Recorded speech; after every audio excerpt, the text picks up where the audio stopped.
welcome back to my channel. Today I'm doing, tonight, it's late, it's like almost 10 o'clock today on Friday, but I'm doing this big ornament and I'm so excited. I found it at Michael's today. It was a wood ornament. It was like maybe 50% off, so I thought I was gonna try this. It's 20 inches across. I've taped the little ornament hanger thingy and I'm gonna do a bloom on this. I've primed it with a coat of Kilz, but not too much. So I want to see if it's going to warp on me. I'm really hoping it doesn't, because I'm hoping to have a very successful pour on top of this and a pretty ornament hanging decoration thing. But before, sorry, there's just a piece of something right here that's bothering me. Before I get to it, I've had a few people ask me about my measurements. Excuse me. I'm gonna get a drink of water.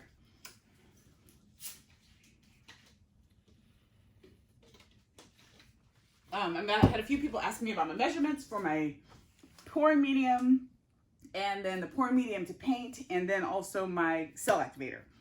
I actually don't measure. I like to just go with the consistencies because I can give you a ratio of untinted house paint to the polyacrylic varnish by Minwax, but unless you're using the same exact untinted house paint, the ratios kind of depend on the viscosity of that paint. So what I use for my untinted house paint is this. Let me grab the bucket. I got this one from Karen at Waterfall Acrylics. She first introduced me to it, and I find that I really, really like it. It's the Behr Premium Deep Base 8300 is the number, but it's an interior exterior high gloss enamel. Works super well for me. The HD TV Ultra Deep Base, I think it was a little thicker than that one, but this one's definitely thicker than others that I've tried. So that's what I mean, just saying do 4-to-1 or 3-to-1 or 2-to-1. It all depends on the paint. So I just go with the consistency. So I'll show you my consistency of mine, and it may be different every time, but I eyeball it, and every time I do approximately the same amount. So the beginning of this video is just going to be a lesson on consistencies. So I just mix it in this little fruit punch bottle here. So when I mix mine, you can see it pour. That's about the pouring consistency of it. And so I don't know if you can see, but it runs off pretty steadily, but it does drip eventually. So this is paint to varnish. And of course I use more paint than I use varnish. It's probably close to, no, it's not 2-to-1. And it's like, I don't know. I don't like, if I'm going mathematically, it's probably, you know what, I don't want to give a number. Sorry, that was a lot of hemming and hawing. But that's the consistency I have. So because of this, depending on what kind of paint I use, if I use a golden paint versus a tube paint, the golden paint are usually heavier bodied. So I would either add less paint to this, or I'd add the golden to the color, because if you add less paint, you're going to get a lighter color. So I get to the color, the richness of the color I want, and then I add more of the varnish in to get to the consistency I want. Now, if I am adding primary elements, which is just a pigment powder, I know that I'm probably going to have to add a little bit more of the untinted house paint, because those don't add viscosity to the pouring medium. So this is not, you know, I want my finished result a little bit thicker than that. So it's all about balance. Now, I'll show you, again, I don't use measurements or ratios for my paint to pouring medium either. I go with consistency. So this is one of the colors I'm going to use on this. This is Phthalo Blue by Liquitex Basics. And I don't know if you can see, but you see it leaves a mound and a good trace that stays for a little bit. It kind of comes off in ribbons. Now, I also have the Iridescent Gold, sorry, the Interference Gold by Golden. This one is a lot heavier bodied. So this one will give the same consistency, but I really did have to add more varnish to this one. That Liquitex is definitely thick, but I had to add more varnish. And then this one is Modern Masters Glacier Blue. This one's thinner, so I didn't have to add too much varnish to that. So it's all about getting them to the same approximate consistency rather than ratios for me. Now my cell activator, the Australian Floetrol is definitely thinner than the American Floetrol, thinner still than the Oertrol from the UK or Europe. I don't know if it's just UK or just all of Europe, but I've never used the Oertrol. I've used American Floetrol, and the Australian Floetrol is definitely thinner, but you always want your cell activator to be thinner than the consistency of your paints. So you saw how those ran off in ribbons and left mounds. This runs off really, really quickly. And there's to me, the Australian Floetrol has kind of a stretchiness to it. When you mix it with, this is with Amsterdam Titanium White, it's almost as if it's, I guess it's rubbery. I don't know how to explain it to you, but it's like a slickness. And I think because it has a wood conditioner in it, so there's probably an oil component to it. Not oil in that it's going to disrupt resin, because it doesn't at all. But there's an oiliness to it that adds a slickness to it. So when you see the consistency of that, that's going to definitely run faster. And so that's my white, and my black is going to give me the same consistency. So again, I'm not worried about ratios. I'm just worried about the end result of the paint. So that is my little blip on consistencies and ratios, which I don't do. I'm not an expert. I've just failed at this a lot and come up with what works for me. So I will show you my colors, and then we're gonna pour on this bad boy. But I'll tell you about this little contraption here when I get to that. So like I said, this one is Phthalo Blue by Liquitex Basics. Then I have the Golden Interference Gold. And this is the order in which I'm gonna lay these paints. Then that Modern Masters in the Glacier Blue. Then I have the Golden Iridescent Gold Fine. So this is gonna be another gold blue. So this one feels like it's a little thick. So I'm gonna add just a touch of the polyacrylic. So I just throw it in here so I don't have to try to get that big gallon bucket or jug down. So just a little bit, just to get to the consistency, because as they sit, they do thicken up a bit. And so you always want to check right before you use your paints, check your consistencies to make sure they haven't thickened up on you, because once you get them down here, you're kind of stuck with what you've got. So that feels a little bit better to me. And then I have the Interference Violet by Golden. No, this is Interference Blue by Golden. And then the Turquoise Deep by Liquitex. And so I have my house paint base, which is from Walmart. This is the Glidden High Endurance Plus Grab and Go. It's in white and it's in semi-gloss. And then today I'm gonna blow with my little tiny hairdryer here. It doesn't have a cool setting, but it has a cool button. So I'm gonna blow with this. Too big for me to blow with my mouth. I don't wanna try it, and it's too far away. As you can see, this just fits in this little puppy pool thing.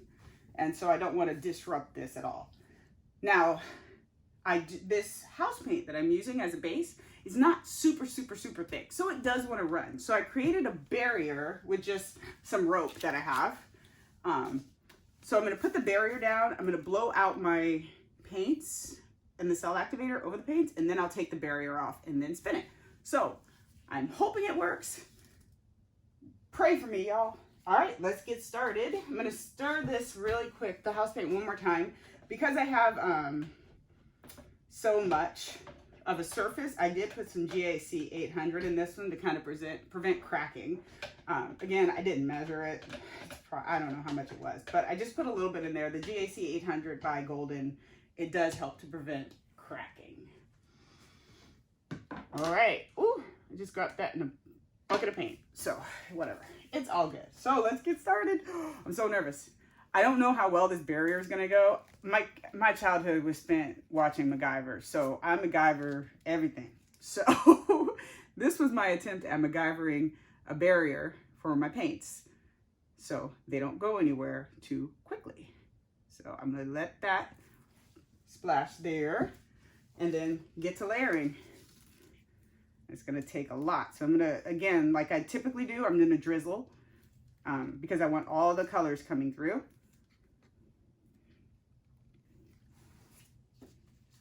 And so I'm just gonna get this all layered here. And I wanna just, my goal in drizzling is to get most of the base color covered in the center where I'm gonna put the cell activators. So I'm not too worried about, you know, making sure this Glacier Blue is all right here because it'll blow, but I just don't want a lot of the house paint showing. So see, there's some right there, so I'm gonna make sure I cover that little spot. And I really do recommend drizzling your golds because golds take over so much. So if you put them in the center, ooh, it's coming over the sides. I'm gonna keep on going. If you put them in the center, I find sometimes you have just too much gold everywhere. All right, so turquoise. And then I'm gonna throw a little bit more of the phthalo blue on top because I find the bottom color sometimes gets lost. And I like the phthalo blue. And the phthalo blue is the only one that doesn't have an interference component or a metallic-y or, you know. All right, cell activators. And that is starting to halo up, so I know that this is not too thick. And wish me luck. Oh my gosh, it's so big. Well, before I do that, I see a bubble. Let me get that bubble, big bubble here. There we go. All right, let's see what we've got here. I want to center it just a little bit. And make sure it's not blowing hot because house paint likes to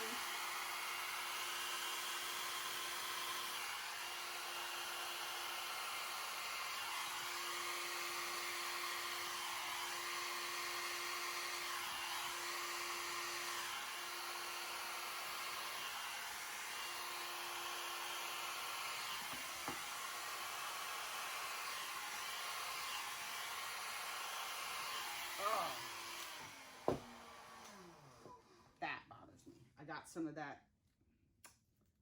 Darn it. So I'm going to just put a bunch of layers right here and blow that out with my mouth because I'll have to puff in a few areas too. I got that base coat down and I don't want that. I'm just going. So there's a few areas I'm going to puff with my mouth here. I've got some time because that barrier is in place. So the paints are not going anywhere quickly. It's gone over a little bit, but nothing terrible. And maybe I won't do this with my mouth because I don't want to puff too much house paint. It's very noxious. I don't like it. I don't like breathing it in too much.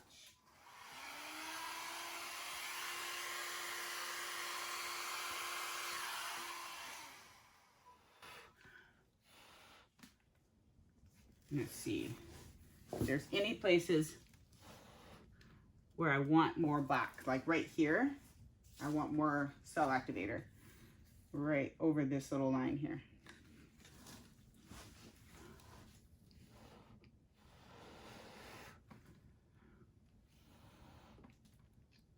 And right here, I'll put a touch of cell activator. I'll put some white.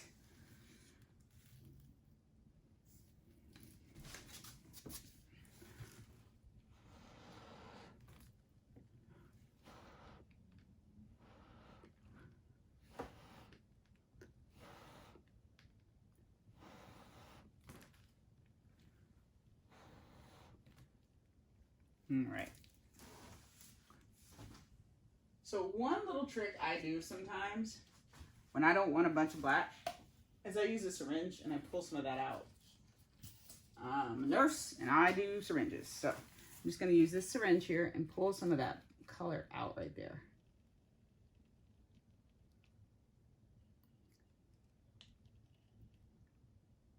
There we go. Make sure it doesn't drip where I don't want it. I think that black will be fine. Wow. I may add some cell activator to the edges here just to make sure because I know these edges may not flow off all the way.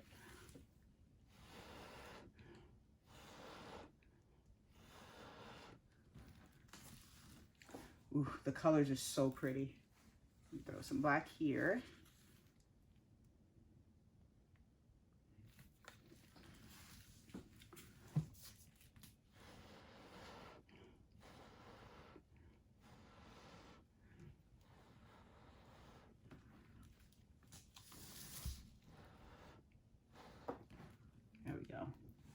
All right, anything else? Right here, there's a lot of line right there. So I'm gonna throw some white right there. And I choose the white or black based on what's around it. So it's black right there. So I'm just gonna add a little more white, and there's lots of black here.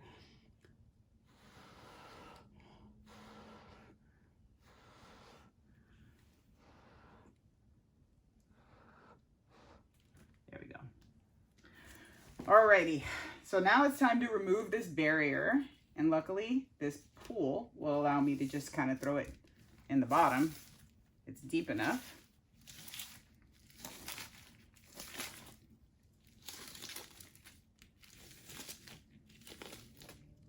And with this, because there's so much paint, you don't want to start off spinning it too quickly because you'll throw so much paint off, you'll lose some of your composition. I'm going to do it right here too. There's some blank spots there that I want out. Add more cell activator right there.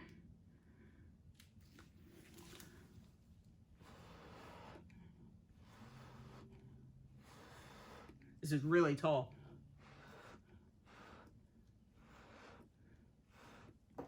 There we go. All right, clean my hands off a bit, even though they're about to get super dirty. All right, I'm gonna center it up a bit. Make sure my walls are not caving in, and kind of do a preliminary spin to make sure. And I'm just gonna slowly spin this one. So you see, it's unbalanced, so I'm gonna tilt it a bit that way. So it'll come off of this corner. All right, and then slowly spin again. And just kind of let it slowly stop. I don't want to stop it too quickly. I'm just letting it hit my hand a bit. Wow, so pretty in the inside. All right, let me clean off my hands a bit. So that spot in the gray and the inside where that white and black met, I'm gonna put a little bit of a bloom there and spin it out one more time. So you see, there's an area there, just drying off my hands here, where the white and the black mixed too much. So I'm gonna do just a micro, tiny little bloom right in the center there. Making sure my hands are not dripping. And I may not do all the colors simply because there's so much turquoise. Oh man, you should see it up close. It's so pretty, so pretty. Oh my goodness. Can't wait to get you guys down and see what this is doing. So I think I'm gonna just leave it like that. Maybe a little bit of gold, because there's amazingly not too much gold in here, which is what I wanted, because gold, like I said, takes over. And I'm gonna put some blue on top of that gold so it masks it a bit. I didn't want the gold to take over. I'm just gonna do that with black, I think, here. I'm gonna give it a good puff and then spin it out one more time just to make that do something interesting. Oh, get on my toes.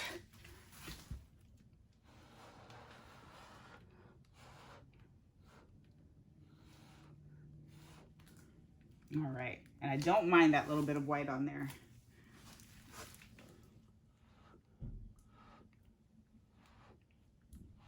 Make it smaller by blowing some of the color over it.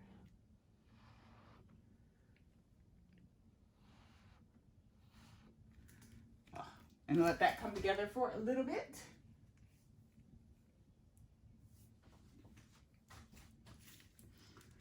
This is so pretty. Oh my goodness. I'm so excited about that. I'm gonna give that another minute or so just to come together, because I really don't want a big black splotch in the middle. So in the meantime, I'm gonna find bubbles. So you see this was a bubble and it turned white there. So I'm just gonna tap that out while I can. And this one as well. And while I'm letting that one come back together. Any other bubbles? Just color that one up a bit, just a little bit. It doesn't have to be very colorful. And then pop any bubbles you see so they don't bother you later. Oh, that one turned into a really pretty cell. So I don't mind that one at all. All right, so I'm gonna give this one more spin here and then take you guys down for a close-up. Not too much paint is flying, which is good. And I actually really kind of like the center. It's so pretty. Oh my gosh. All right, so for this one, I'm gonna clean off my edges here a bit because it's very drippy. Now, if you ever worry about having too much paint on this canvas left, or any canvas, whatever surface you're painting on, take your sharp tool, making sure you clean off your hands. I've seen so many people and experienced so many people drip in the middle of something pretty, so that's part of the reason I stress. Clean off your hands before you go over your painting, and just take the edge, the tip of your tool, and feel it. So I can tell right there that paint's not deep. Not deep right there either, because you're not disrupting the paint, you're not changing the composition. So check in a few spots, it's not deep. This is not too much paint left on here. Pop a few more bubbles as they come up, because they will, especially in wood, because wood breathes. Canvas will let air bubbles through too, but I think sometimes we get a false sense of security when we do wood, because it seems like a more solid surface, but wood breathes. It's alive, it was alive, it's got pores, it's got the ability to let air through it. So do make sure you're checking for bubbles, because the bubbles will come through, and just pop them as they do. All right, I'm gonna take off my gloves. Guys, this is so pretty. I'm so excited. I'm gonna take off my gloves and get you down off of the tripod and bring you in for a close-up. Let me do it properly, if it'll stay up there. Stay there, because it's pretty. Oh, it's so pretty. Oh my goodness. I'm thrilled with this. I am thrilled with this. I may have to go get some more. Whoop. Dropping stuff. Oh, I'm dropping tacks. Hold on. I don't want tacks on my floor. There we go. There we go. All right, let me get you down. It's so pretty. And again, it comes through as like a more phthalo blue, but it's super, super turquoise. I wish you could see. Okay, so here we go. Look at all the prettiness in this piece. And there's so much transparency in the color too, so you can see layers of color, which I think is absolutely phenomenal. So even that part, you see it looks black, but if you look, there's gold and there's interference blue over it. So everything from every angle will have a lot of interest. And I think it's beautiful. I cannot wait for this to dry and to resin it. Cannot wait. Oh, look at that. I'm so thrilled. And see, that's that part I added, and I actually really like it. I like it that there's a center point that's kind of offset, but that there is a center point. So again, even that black there's a shimmer over it, and it's not bad at all. And the white base coat coming through actually adds contrast and interest, so I'm very glad that did come through there. But this part, I wish you could get true color here, because it is so, so, so pretty. Gosh, oh, look at that. All the transparency under there. It looks kind of like an ocean right there. It's so pretty. The color is gorgeous. So this is it. I hope you guys enjoyed this. Let me pull it out here and make it focus. Look at that. It's so pretty. And with a really shiny, shiny gold top painted on it, it's going to be so gorgeous. Thank you for watching. Let me turn it around. I haven't turned it around for a bit. If you're new to my channel, you won't know, but if you've been at my channel, you'll see I cut all my hair off. Hi. I'm really close. But thank you for watching. Thank you for joining me this evening.